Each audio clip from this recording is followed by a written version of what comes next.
Comes forward, IDs Frat brother as guilty party, not Kavanaugh, report. A New York Post writer claims that a former classmate of Brett Kavanaugh's has identified a fraternity brother of his as the person who likely exposed himself to Kavanaugh's Yale classmate Deborah Ramirez during a dormitory party in the early 1980s. Ramirez, who was Kavanaugh's second accuser, went public in a New Yorker piece published September 23. She was at first hesitant to speak publicly, partly because her memories contained gaps because she had been drinking at the time of the alleged incident.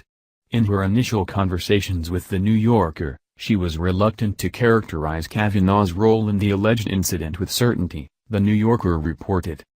After 6 days of carefully assessing her memories and consulting with her attorney, Ramirez said that she felt confident enough of her recollections to say that she remembers Kavanaugh had exposed himself at a drunken dormitory party, thrust his penis in her face, and caused her to touch it without her consent as she pushed him away. Ramirez was to be interviewed by the FBI as part of the Bureau's one-week reinvestigation of the background of the Supreme Court nominee. However, a new wrinkle may have presented itself in the form of a report about an alleged letter to the Senate Judiciary Committee. Paul Sperry is best known nowadays as a writer for the New York Post, although he's appeared in a number of different publications over the years. On Sunday afternoon, he tweeted about the existence of a letter from a classmate of Kavanaugh's at Yale has sent a tip into the Senate Judiciary Committee identifying a fraternity brother known for exposing himself as the likely boy who exposed himself to Debbie Ramirez.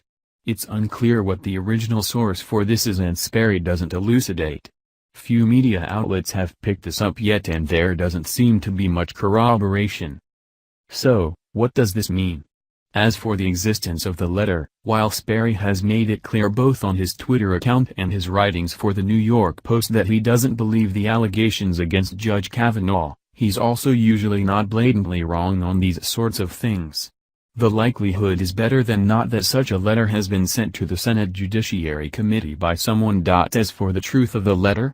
Well, that's the problem with almost every piece of testimony in the Kavanaugh case. It's sketchy at best, usually uncorroborated and could likely be contradicted by other testimony the committee's already received. Take the case of Dabney Friedrich, a former girlfriend of Kavanaugh's. In an anonymous letter to Colorado GOP Senator Cory Gardner, a woman claimed her daughter witnessed a low-level assault against Friedrich by Kavanaugh in the late 1990s. Her friend was dating him, and they left the bar under the influence of alcohol. They were all shocked when Brett Kavanaugh shoved her friend up against the wall very aggressively and sexually, the letter read. There were at least 4 witnesses, including my daughter. And that letter was almost immediately contradicted by the former girlfriend in question. In a letter to the Senate Judiciary Committee, Friedrich, now a judge, said, "To the extent the attached letter is referring to me as the friend, who, was dating him. The allegations it makes are both offensive and absurd. At no time did Brett ever shove me against a wall, including in an aggressive and sexual manner. When we dated, Brett always treated me with the utmost respect, and we remained friends to this day. I have never observed, nor am I aware of, Brett acting in a physically inappropriate or aggressive manner toward anyone." And then we have a Rhode Island man who is now under investigation for making false statements to the Senate Judiciary Committee about a sexual assault he initially said Kavanaugh perpetrated in the mid-1980s. He has since repudiated the story. So, this new letter, should it exist, could be materially false. It could be the result of memories corrupted over the process of 35 years. It could be politically motivated. It could be some combination thereof. Those aren't mutually exclusive categories, after all. But that's the problem with the entire case against Kavanaugh. At no point have we received concrete corroboration of anything.